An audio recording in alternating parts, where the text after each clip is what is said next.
Hey guys, welcome back to my YouTube channel. It's Jovi, and today we're going to be talking about a topic that I'm very excited to talk about because I have real life personal experience with this, and I'm going to give you guys my tips from what I learned and what worked best for me. Sophomore year, I literally had B, C's, and even a D. That was the lowest I've ever had in a report card. I was not it academically. When junior year came around, I had one goal and I know that I wanted to accomplish it. It was getting straight A's all 4 quarters. I had to learn on my own how to do this, and I developed discipline and tips and tricks throughout the way and what worked best for me. So that's what I'm going to be sharing today. Okay, tip number 1 is studying with time. Now, I know this sounds cliche, but it is so true. Do not, I beg you, if you have a test Friday, do not study Thursday.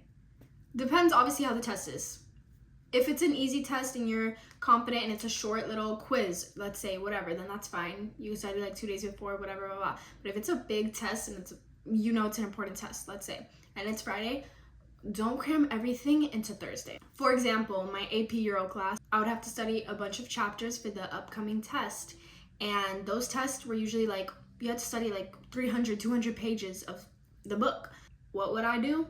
I would study weeks before. Because trust me, if you cram it all the day before, the knowledge won't retain. It's gonna be too stressful and you're just gonna likely not pass the exam too well. But if you distribute it all into like weeks or certain days, whatever, I literally, wow, this is crazy. I have my distribution right now right here for the SAT that's upcoming. I literally have, like, I made the little months out, and this is how, like, each day and how much I'm gonna study and like my goals and everything until the actual SAT day, which is here. And I'm planning out there every unit and every like homework I'm gonna do from my tutoring to get to that SAT day. And yeah, I set the goal for myself of 8 units. I want to study 8 math units and like all the units of reading. So those units take me hours to finish sometimes. So I just distributed every unit throughout the month, and I'm gonna complete each unit depending on the day or whatever.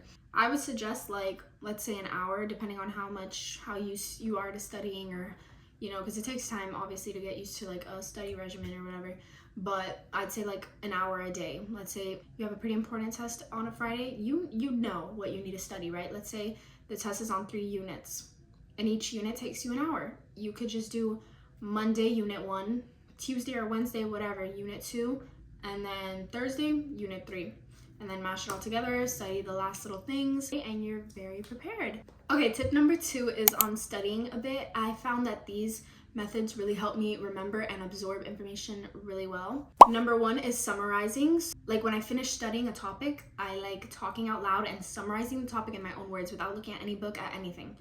That is like recalling back the information, like it's forcing your brain to like make sure you know the actual information, and then whatever you don't know, just write it down, and then you'll go back to the book and study it more so you can remember it more and make sure you don't mess up on that topic again. And then flashcards. Let me tell you, Quizlet was my everything. Literally, I had a class where I had a quiz every single class. Quizlet became my best friend. At least for me, I can't just read something and remember it. No, not at all. I need to recall the information, and that's what it is with flashcards and summarizing. You're recalling, you're forcing your brain to remember it, and I think that's one of the best ways ever to study and absorb information and really make sure you memorize stuff.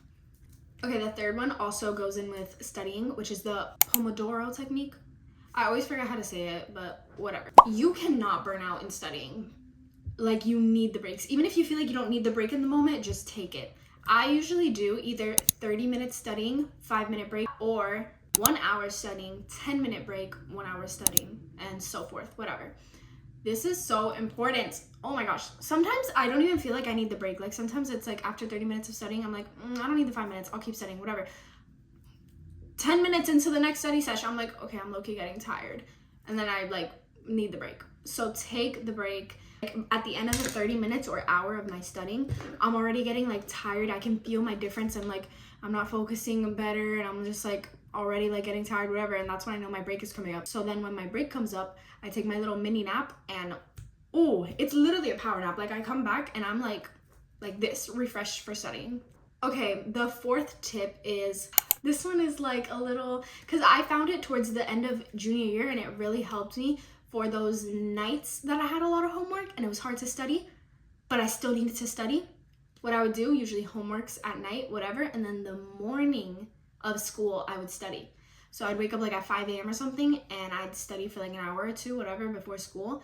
And oh my gosh, let me tell you, studying like as soon as you wake up it's crazy. Like the way I literally feel like my brain is a sponge. Like I literally absorb everything 10 times faster than when it's 5 p.m. and I just ran through a whole day and I'm tired and I have to study. Like the difference is insane. So if you ever need a little quick study session or something, or like for a last minute quiz, let's say, whatever, study in the morning. It's amazing. But that's just an extra one. You obviously don't have to study in the morning, but for any little occasion, whatever, if you want to try it out once, I really recommend it. It's amazing. Okay, the next step is do assignments early. Oh my gosh, just trust me. Oh, it's so much better. Do assignments early. I remember whenever we would have free time in any random class, or whenever I just had the time to do it in school, I would like run through my homeworks and be like, oh, is there any homework I can do right now in class, whatever, and I'd literally just get it done. And getting it done in class and then coming home and not having to do it is amazing. Like literally do your assignments early. Oh my gosh, if your assignment is due from 3 weeks from now, like try and get it done a week before at least or something. Like try and do assignments early.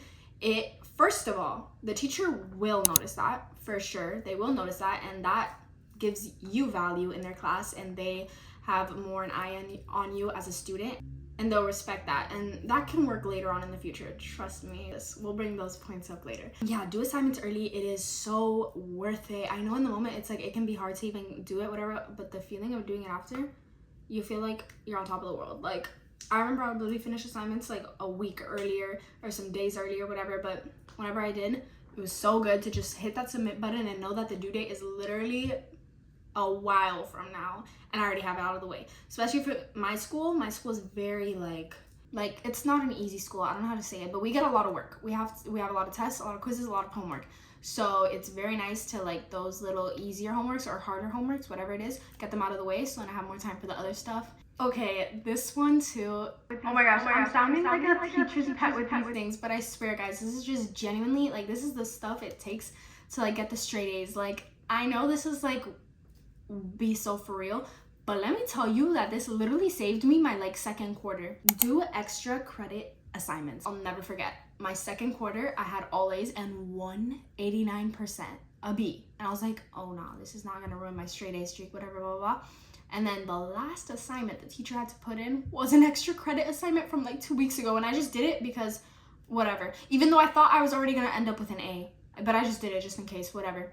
That literally saved me, got me up to like a 91. So, and the extra credit assignments too, they be giving you like, I've had 104% before, or like 112%. Like they just have you're more safe with it too at the end of the day. Because whenever you have like 104% and not the limit of 100, you can lose some points. Let's say if you do bad in some homework, some quizzes, whatever, but you'll still stay at that A. So, and they're usually easy.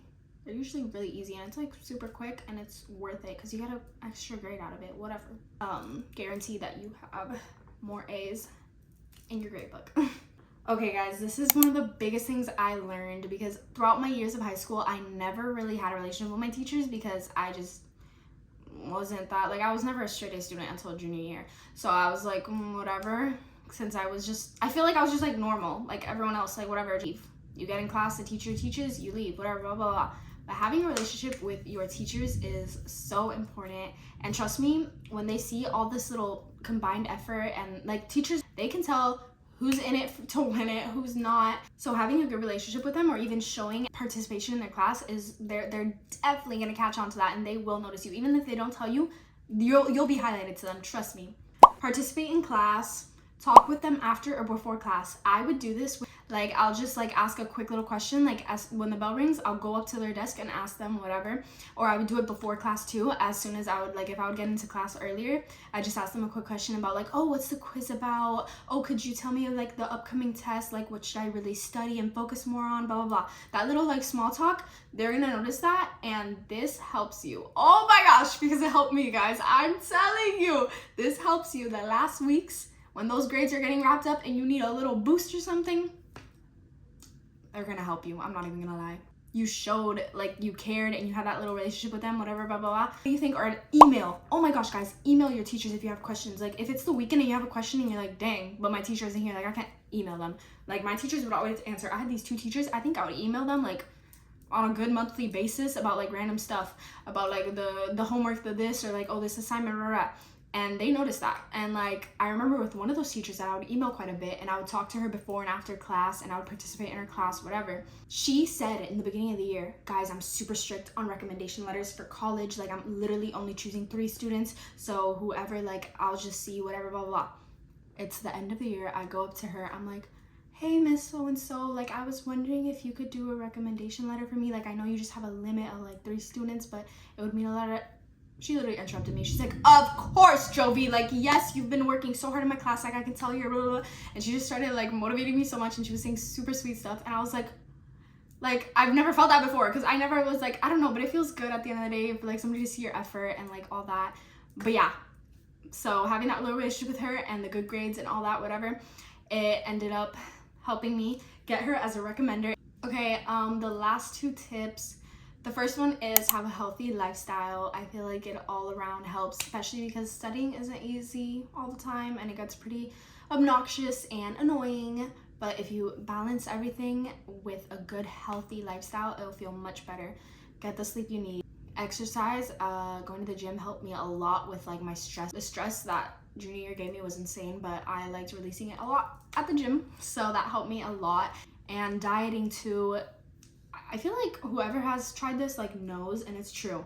Whenever you're feeding yourself like junk food for like a whole day versus the next day like actually eating right and healthy, the difference you feel in your energy and your mood, it's very obvious. Like overall, it'll make you feel so much better. Like I remember, like not even in a boastful way or anything, just like in a like calm, peaceful like way. Like I really felt so good about my life junior year. Like I felt so put together with all my studying and my grades and my healthy lifestyle and my friendships, and like I didn't dread going to school every day. Like obviously some days, whatever, we're human, we have our things, but whatever. I didn't dread it. Like for a lot of junior year, I liked going to school. It was like it felt good to see my friends and then do my assignments, and just genuinely it felt like a little like TV show. Like I've never watched Gilmore Girls, but I've heard people say that it's about like studying and like lawyers, I don't know, something like that. But like a little show like that, like that's what I felt like my life felt very productive and very like accomplished. And the last tip is study on weekends if you have to. I had to study on weekends quite a bit because some of the tests that were upcoming were harsh, and the little time I had after school from going to sleep at 9 p.m. didn't fit all the time for that studying, plus all the homeworks and everything else, the gym that I had to do. So a whole weekend, like a whole Saturday or something, really helps me distribute my study time throughout that Saturday and helps me like get so much more info in. Sometimes I would have to cancel plans with people and stuff, but it's fine because I still hung out a ton other times, and I still had a great time junior year. Just that one little plan cancel isn't gonna change your life, and it made me feel way better about my tests at the end of the day. And you know, tests weigh really heavy on the grade book. So, but yeah guys, I'm so glad you made it to the end. Thank you so much for watching. I really hope these tips help.